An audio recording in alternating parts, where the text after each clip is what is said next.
Muy buenas, señoras, señores, alumnas, alumnos. Vamos a ver esta presentación sobre el monasterio medieval que he hecho para alumnos de segundo de bachillerato de la asignatura de Historia del Arte. Está pensada para mi alumnado del Instituto Padre Luis Coloma de Jerez de la Frontera, por eso al final hay una referencia a la cartuja jerezana, pero en cualquier caso creo que puede ser utilizada por cualquier alumno de España que esté interesado por este tema y que vaya a enfrentarse a la prueba de acceso a la universidad por la historia del arte.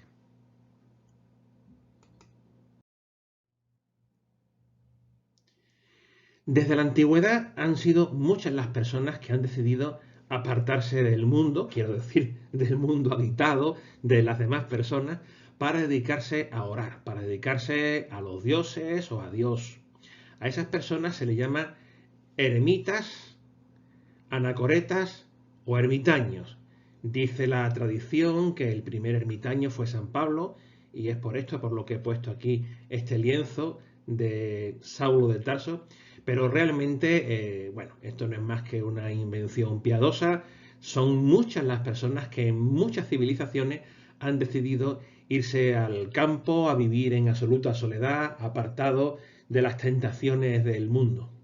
Ahora bien, existe una segunda posibilidad, que es la de irse a vivir apartados, pero en comunidad, con otras personas que tienen las mismas inquietudes.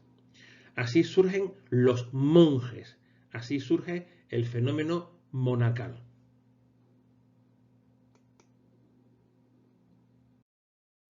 En este contexto ideológico va a aparecer un personaje interesantísimo, San Benito de Nursia, que en la primera mitad del siglo VI se va a ir con un grupo de seguidores al monasterio de Monte Cassiano y allí va a escribir una serie de normas, unos estatutos para regularizar, para ordenar la vida de estos monjes.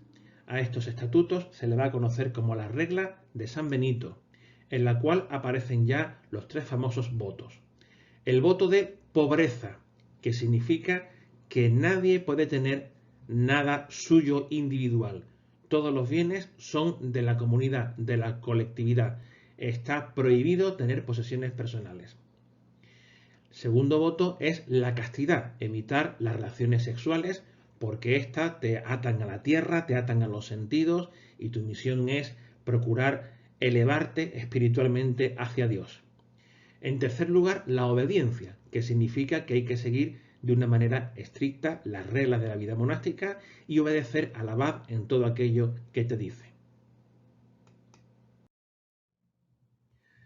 Además, San Benito establece que los monjes deben rezar y trabajar de manera equilibrada. No vale vivir exclusivamente de las limosnas o de las posesiones, sino que hay que trabajar con las propias manos, como una manera de ganarse el sustento y también de realizar una vida de sacrificio que congracie al monje con Dios. Así surge esta idea del ora et labora, del equilibrio entre el rezo y el trabajo manual. Pues muy bien, ya saben ustedes que Carlomagno es nombrado emperador en la Navidad del año 800 y este Carlomagno va a distribuir la regla de San Benito por todos los monasterios de su gran imperio. Esto hace que la regla benedictina se convierta en la base de toda la vida monacal de gran parte de Europa.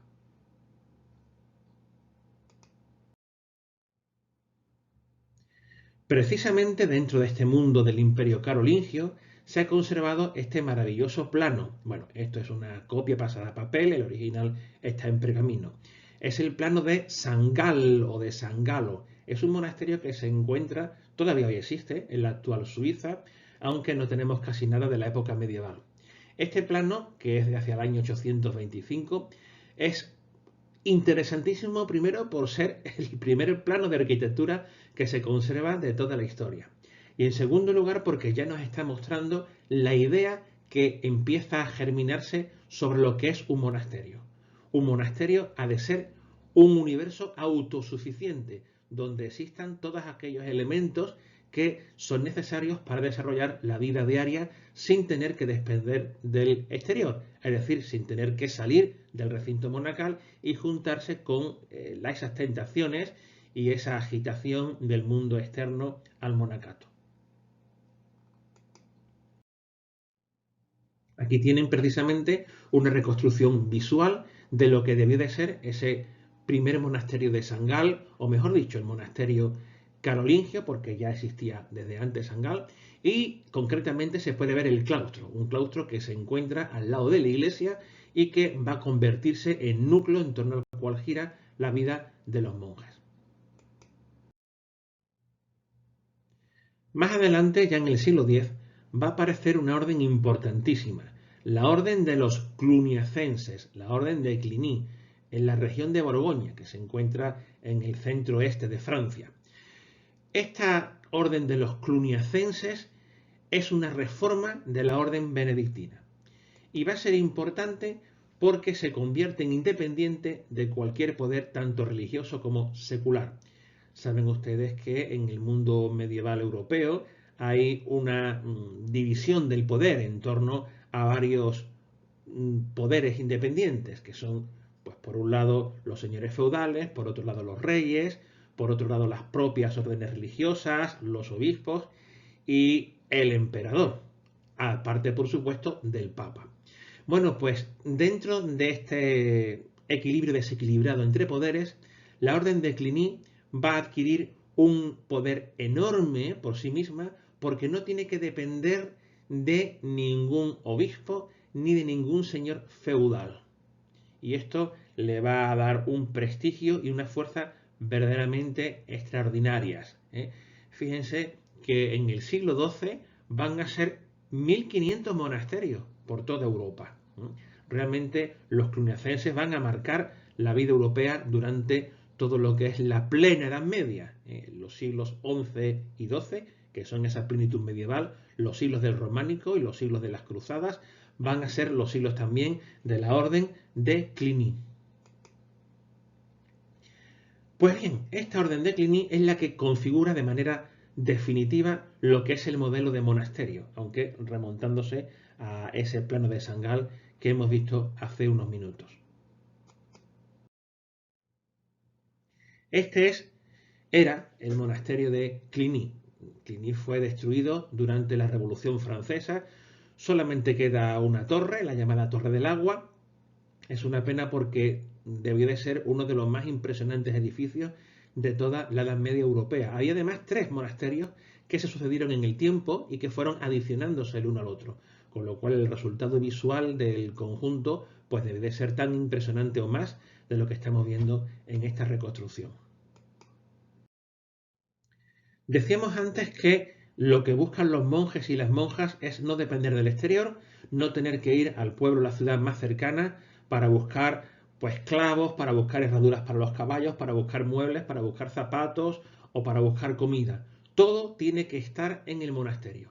Por tanto, tienen que ser autosuficientes.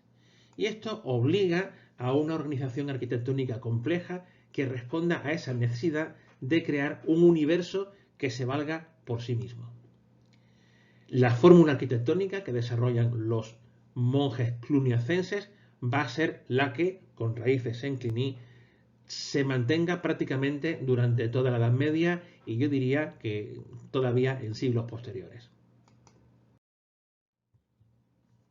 Esta es una imagen tomada de un libro de segundo de la ESO, pero que permite reconocer bastante bien cuáles son esos elementos. Por supuesto, el más importante es la iglesia. Tiene que haber una iglesia para rezar varias veces al día, porque las reglas ordenan que el rezo se realice varias veces al día y también incluso durante la noche. Y por tanto, que esta iglesia esté cerca de los dormitorios, que sea grande y que sea el elemento más sólido del conjunto es fundamental.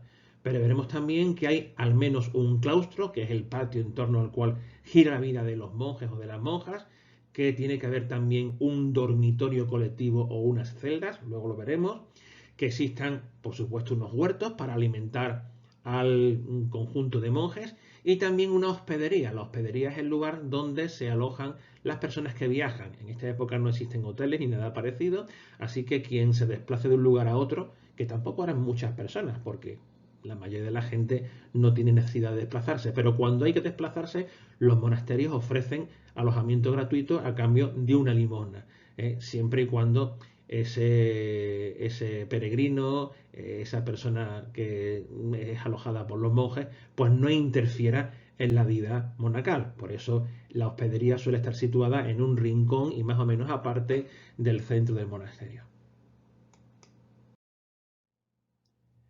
Decía que la vida del monje, de la monja, gira en torno al claustro. El claustro es un patio de planta cuadrada, cuadrangular, con 4 crujías que se orientan a los puntos cardinales, norte, sur, este, oeste. En torno a él se distribuyen las diferentes dependencias, entre ellas la iglesia. La iglesia suele colocarse en el lado norte, a veces en el lado sur, pero lo acostumbrado es en el norte. Y esa iglesia tiene que mirar hacia el este, como es preceptivo en las iglesias cristianas medievales. Ya decíamos antes que la iglesia tiene que ser sólida, tiene que ser el edificio más importante de todo el conjunto y tiene que estar bien comunicado con el espacio donde descansan los monjes o donde viven la mayor parte del día, para que el traslado hacia el lugar de oración sea lo más rápido posible. Bueno, ahí tienen ustedes la planta de Cluny 3, o sea, del conjunto final medieval, que verdaderamente era impresionante. Observen a la izquierda la iglesia, que tenía nada menos que 5 naves con 2 transeptos, cada uno de los cuales tenía 4 absidiolos, 2 en el brazo norte, 2 en el brazo sur, y luego una girola con otros absidiolos más. Realmente debía de ser algo increíble de ver. Esta otra reconstrucción nos permite seguir comprobando la magnitud del conjunto. También podemos ver los diferentes claustros que había y la multitud de absidiolos que rodeaban los brazos de los transeptos y la girola. ¿Para qué tantos absidiolos? Pues para poder decir misa simultáneamente en varios de ellos. Y aquí tenemos la Torre del Agua, que es lo único que se salvó del salvajismo protagonizado por quienes destruyeron Cluny durante la Revolución Francesa. Esta recreación por ordenador debe de tener ya algunos años, porque hoy se haría con menos píxeles, pero es idónea para seguir apreciando la magnitud de este Cluny 3. Por cierto, que aquí vemos un monje negro. Efectivamente, a los monjes cluniacenses los llaman los monjes negros porque este era el color del hábito. Por lo demás, creo que se puede observar la esbeltez de un edificio que desde luego se aleja del tópico de las iglesias románicas bajas y oscuras. Realmente eso de que las iglesias del románico son bajas, muy macizas y muy oscuras es algo que se puede aplicar solamente a las iglesias rurales. Las grandes iglesias románicas eran iglesias altas y relativamente luminosas, como debe de ser esta de Cluny. Y aquí tenemos otra reconstrucción por ordenador, en este caso más reciente, que nos permite hacernos una idea de cómo debió de ser esa inmensa bóveda de medio cañón típica del estilo románico que cubría esta monumental iglesia. Y a la izquierda tenemos algunos de los capiteles que se han conservado, porque a pesar del destrozo que hicieron los revolucionarios, piezas sueltas sí se han conservado. Y este capitel maravilloso, aquí vemos a un músico, pues realmente nos da una idea de la enorme calidad que debe de tener este conjunto en todos los aspectos de su arte. Pensemos que la orden de Cluny fue una orden bastante rica y por eso fue criticada seriamente por otras órdenes. Ya hemos dicho que el claustro es el centro de la vida monacal, es un patio cuadrado con un jardín central que puede servir de cementerio. El claustro se sitúa generalmente al sur de la iglesia, a veces al norte, y suele haber en él una fuente o un pozo. También puede haber un espacio que sirve de lavatorio para cuando los monjes van a entrar a comer al refectorio se puedan lavar un poco. Pueden tener una o dos plantas en cada una de las 4 crujías de la que consta un claustro. Y a esas diferentes crujías se van abriendo las diferentes dependencias. Aquí tenemos el claustro más famoso, por lo menos el que más cae en selectividad, que es el de Santo Domingo de Silos. En la prueba de acceso a la universidad en Andalucía, esta imagen suele servir no para que el alumno hable del estilo románico, sino para que hable de lo que es un monasterio. La sala capitular es la sala del capítulo, la sala de reuniones. Se suele situar en la banda oriental del claustro, es decir, mirando hacia el este. Esta sala es un espacio vacío, soportada por pilares, que tiene alrededor un banco corrido. Esto es, que no tiene separación entre los diferentes asientos. En ese banco se van situando los monjes, las monjas y en medio el abad o la abadesa. ¿Por qué se llama sala capitular? Porque en esa reunión matutina diaria de los monjes, lo primero que se hace es leer un capítulo de la regla, reflexionar sobre ese capítulo y a partir de ahí los monjes hacen pues un acto de contrición en el caso de que no hayan cumplido esa parte de la regla. Confiesan su mal comportamiento o sus errores y hacen una declaración de que van a enmendar la actitud y van a intentar cumplir esa parte de la regla de una manera más precisa. Y luego, una vez que se ha hecho esta parte de la reunión, el abad procede a dividir la tarea entre los diferentes monjes. Este va a ir a tal sitio, este va a hacer tal cosa, este se va a dedicar a tal otra. Es, digamos, que una reunión para organizar la jornada. El refectorio es el espacio donde se realizan las comidas. Suele tener una estructura bastante simple, que es una planta alargada con bancos dispuestos a los lados. Ni que decir tiene que hay que intentar que esté al lado de las cocinas para que el traslado de la comida sea lo más rápido posible.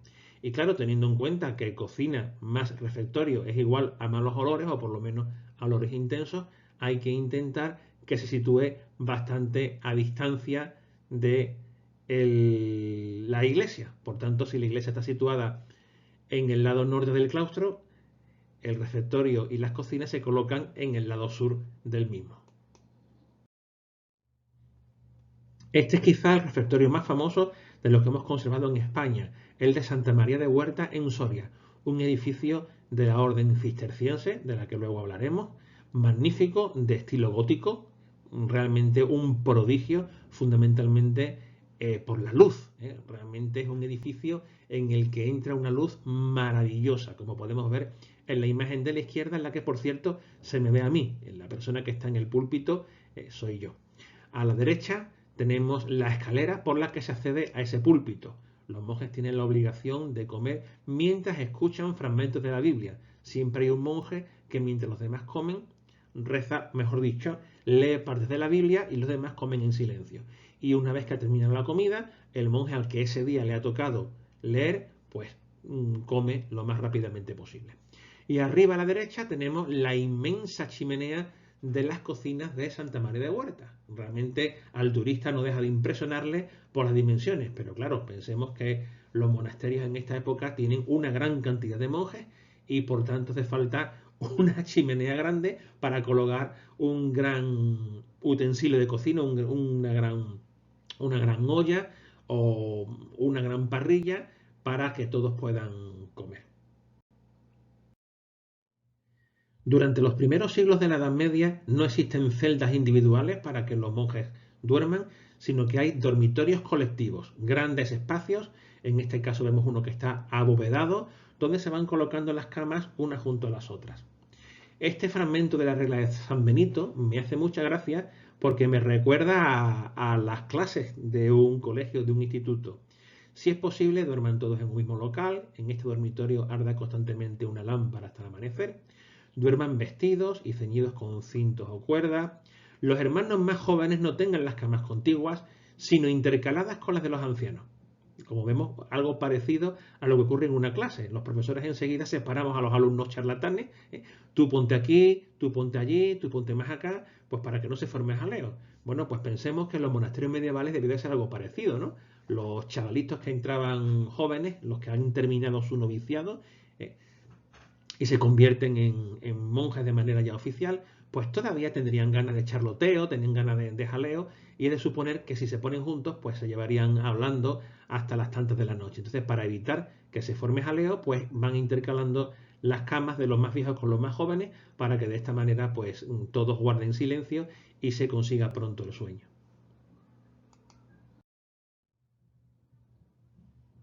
¿Qué es lo que pasa? Que siglos más tarde van a aparecer las celdas individuales. Ya al final de la Edad Media se empieza a extender la costumbre de que cada uno de los monjes tenga una celda muy pequeñita con los elementos básicos para poder descansar y orar. Eso sí, la celda del abad o del prior pues suele ser un poquito más grande y tener algunas mayores comodidades, aunque no muchas más. Me he traído esta foto que, bueno, no es del todo fiable, en tanto que es una reconstrucción moderna de lo que debe de ser la celda de Santa Teresa de Jesús, que es un personaje no medieval, sino del siglo XVI, ya de la época renacentista. Pero bueno, creo que la foto por lo menos nos sirve para que nos hagamos una idea de cómo deberían de ser estas celdas. Pues un camastro, una cruz, una pequeña literita para arrodillarse, una alfombrilla para no dejarse las rodillas cuando uno se reza, y una mesita para poder escribir. Y ya está, nada más. La vida de los monjes tiene que ser una vida espartana, una vida seca en la que el confort esté fuera del alcance. Eso sí, había monjes y monjes, había monasterios y monasterios. Había monasterios con más dinero, monasterios con menos dinero, monasterios para las personas que vienen de las capas sociales privilegiadas, para los que vienen de la nobleza, y también monasterios para los que vienen de lo que se llama el Estado llano, o en la Revolución Francesa llamarán el tercer Estado, ¿no? O sea, que digamos que sí había diferencias más o menos sustanciales, pero aún así todos en principio tienen la obligación de guardar una vida pues de sufrimiento o por lo menos de falta de comodidades. El scriptorium es un espacio fundamental de cualquier monasterio. Recordemos que la imprenta no aparece hasta el siglo XV, lo cual quiere decir que si alguien quiere tener un libro, tiene que copiarlo palabra por palabra. ¿Cómo se hacía esto en los monasterios? Pues un monasterio le pide a otro una serie de libros que quiere tener. Se los lleva y en el scriptorium los monjes con mejor caligrafía, palabra por palabra, los van copiando. En algunas ocasiones, los monjes que están dotados para el dibujo realizan las iluminaciones, las miniaturas en las que se van a ilustrar determinados aspectos del texto o simplemente van a ejercer una función decorativa. Una vez terminada la copia, se devuelve el libro a la biblioteca del monasterio del que fueron prestados. Aquí tenemos una bonita reconstrucción de una sala que servía de scriptorium. La biblioteca estaría al lado, la biblioteca es el lugar donde se guardan los libros, este es el lugar donde se copian. Tienen que ser espacios lógicamente muy bien iluminados, por razones obvias, y con un mínimo de confort para que durante horas los monjes realizaran esta pesada labor. Por supuesto hay otras dependencias. Vamos a ir en el sentido de las agujas del reloj, comenzando por arriba a la izquierda. Tenemos la huerta. La huerta tiene que garantizar el sustento de los monjes. Arriba a la derecha tenemos el noviciado. El noviciado es el lugar de aquellas personas, hombres y mujeres, que ya han tomado el hábito, que quieren ser monjes y monjas, pero que todavía no han profesado. Digamos que todavía no han cumplido ese periodo de prácticas. El noviciado es una especie de práctica. Durante ese tiempo tienes que demostrar que eres adecuado para la vida monacal. En el caso de que vean que eso no es así, pues te invitan a abandonarlo. En el caso de que sí demuestres cualidades para la exigente vida monacal, pues pasas a lo que es el resto del monasterio, te conviertes oficialmente en un monje. Abajo a la derecha, los almacenes. Los almacenes son importantes porque hay que guardar comida para épocas de malas cosechas. Así que se procura que tengan unas paredes que no sean propicias para la humedad, que los alimentos estén bien aislados, que guarden unas condiciones suficientes también de frescura y de esa manera garantizar el sustento si vienen momentos duros. Y finalmente, abajo a la izquierda, la hospedería de la que ya hablamos antes. Los viajeros que vengan son bien acogidos a cambio de una pequeña limosna. Eso sí, tienen que estar aparte de la vida de los monjes para no interferirla. Este es el almacén de Santa María de Huerta, el monasterio cisterciense al que hacíamos referencia antes.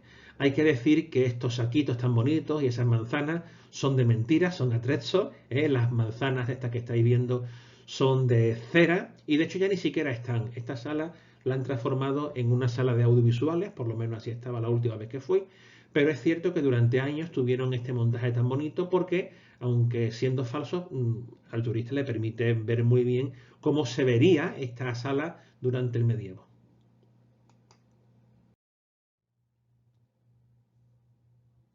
Muy bien, pues hemos llegado a la mitad de la presentación.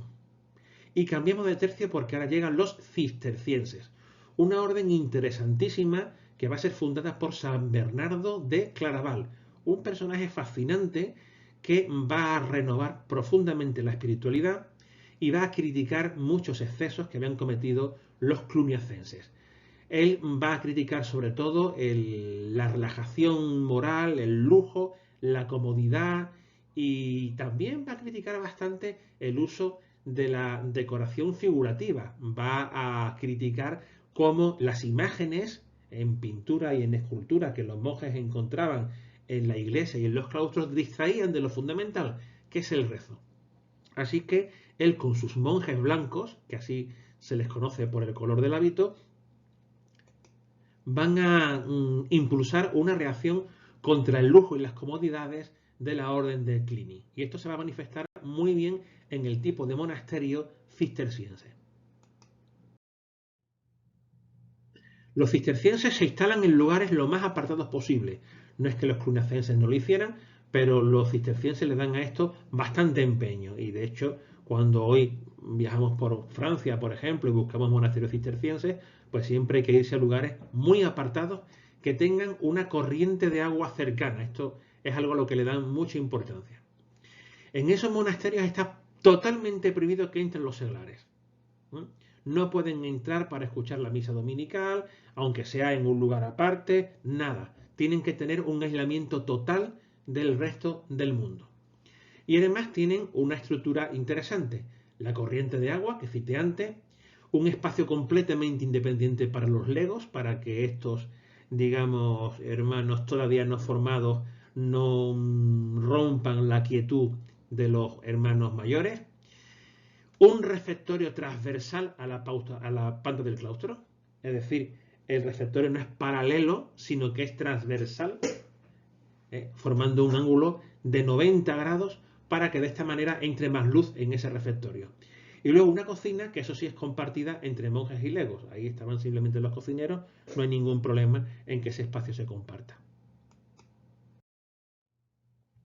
Ahí tienen ustedes una planta de un monasterio cisterciense. Se ve perfectamente cómo hay dos coros, el coro de monjes, que está más cerca del altar mayor, y a los pies el coro de legos, donde se sitúan estos aprendices de monjes o de monjas. Pero ya está, no hay ningún espacio para las personas que no tienen que ver con la orden. Vemos también la sala capitular en el sitio habitual, en el lado este, en la panda este del claustro, y el refectorio. Observen ustedes el refectorio cómo está situado de manera transversal a la panda sur del monasterio, formando un ángulo de 90 grados. Decíamos antes el rechazo grande de San Bernardo hacia las distracciones que las pinturas y las esculturas suponían para los monjes. Eso es lo que hace que los edificios tengan un total rechazo a la representación figurativa. Esto no quiere decir que sean edificios pobres. Los edificios cistercienses están muy cuidados, están hechos con buenos materiales, son sólidos, son edificios costosos, pero renuncian al lujo. Lo más que puede haber es una cruz, ya está. No hay representaciones de Cristo, ni de la Virgen, ni de escenas sagradas. Sencillamente porque pueden distraer al rezo. Observamos además que aparecen nuevas formas, y es que los cistercienses van a aparecer en el momento en el que se está difundiendo un nuevo estilo, el gótico. A veces se ha dicho, de manera equivocada, que el arte cisterciense es la transición entre el románico y el gótico. No es cierto, no es verdad. Hay edificios cistercienses de estilo románico y hay edificios cistercienses de estilo gótico. porque ahí es cuando la orden se desarrolla. Pero en cualquier caso, sí que es verdad que va a haber varios edificios cistercienses en los que todavía hay elementos que beben del románico y se intuyen ya las novedades del estilo gótico. De ahí que se hable muy confusamente y equivocadamente de un estilo de transición.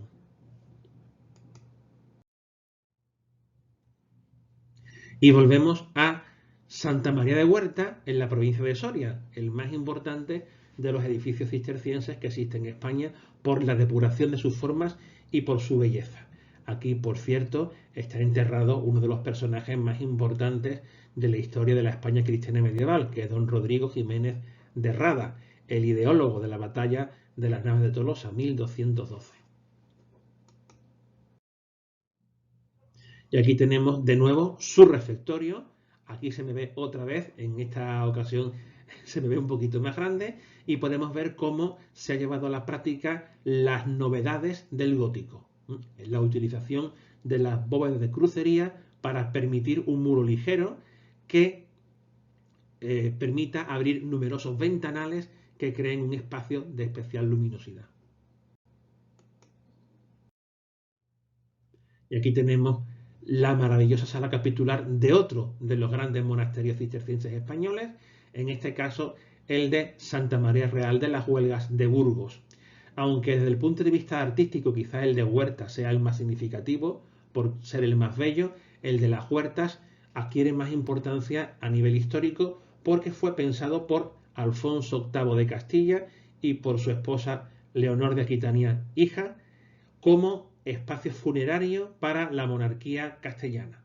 La verdad es que la idea después caerá en saco roto y los reyes que vendrán después, como Fernando III el Santo, Alfonso X el Sabio, se van a enterrar en Sevilla, otros más tarde se van a enterrar en Toledo, pero en principio la idea de Alfonso y Leonor es que se enterraran en la iglesia magnífica, gótica, que se construye aquí en Santa María Real de las Huelgas.